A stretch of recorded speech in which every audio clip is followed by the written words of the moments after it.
Hoje eu vou falar uma coisa que eu tenho certeza que já aconteceu com você e você já teve alguma dúvida em relação a isso. Pois todo mundo tem vizinhos.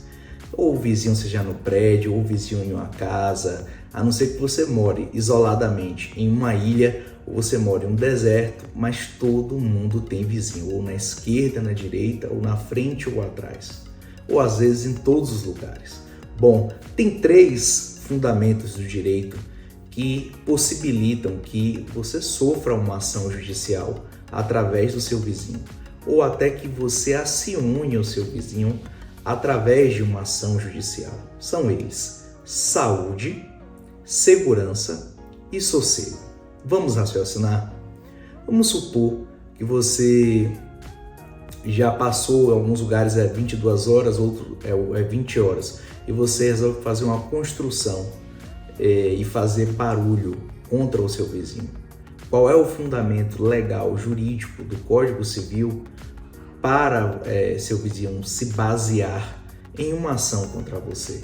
Vai ser por causa do barulho. O barulho atrapalha o sossego. Vamos supor que você deixe a porta do condomínio sempre aberta. Então, onde é que você vai atrapalhar o seu vizinho? Você vai atrapalhar sempre na questão da segurança.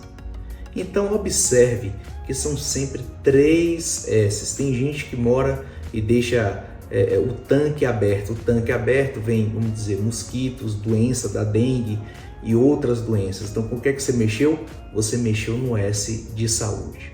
Você sempre precisa ficar atento para as normas de convívio social. Você precisa sempre estar examinando as normas de conduta social. E observar também que existe aí diferenças na questão da legislação do direito de vizinhança para a legislação de locação, que é quando você nasce o direito de vizinhança, mas porque você locou determinado imóvel. E também você tem ali as diferenças do direito de posse, que é aquele que você tem o acesso ali ao imóvel, você tem um contrato que lhe possibilita isso, e você tem também a propriedade, que já é lavrada na escritura e já é colocado dessa forma. Então vamos raciocinar. Onde nasce o direito do vizinho? O direito do vizinho, ele nasce onde justamente o seu termina. E dele para você da mesma forma. Então, assim, quando começa ali o direito do vizinho, que é o direito ao sossego, à segurança, obviamente o seu direito ele vai terminar. Então, você tem que sempre observar os atos que são causados, se são atos ilegais, se são atos lesivos, né, que pode atos como insalubridade, água, vazamentos, né? E você também tem os atos que não estão na lei expressamente, mas são atos que são realmente lesivos, né? Já outros que estão na lei são considerados como atos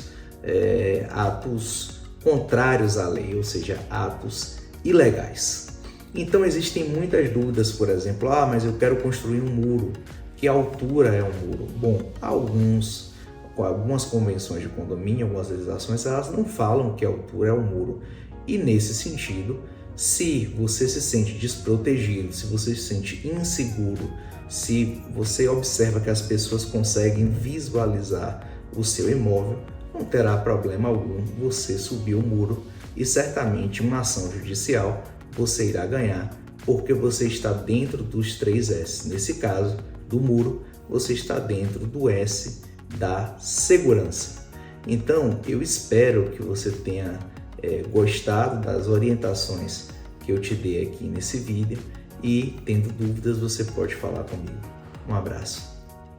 Bom, eu espero que eu tenha te ajudado e eu quero te ajudar ainda mais nesses dias. Por isso que eu quero fazer uma contribuição para você. Eu posso contribuir para você? Você se inscreve aqui, clica aqui, logo aqui abaixo, e vai estar se inscreva-se. Você se inscreve, pode aí ativar o sininho, coloca lá todas as notificações e eu vou estar sempre mandando algum vídeo para responder a sua dúvida. Se liga, aqui também tem outras indicações e também tem a playlist que fala de temas interessantíssimos. Espero que tenha colaborado. Um forte abraço.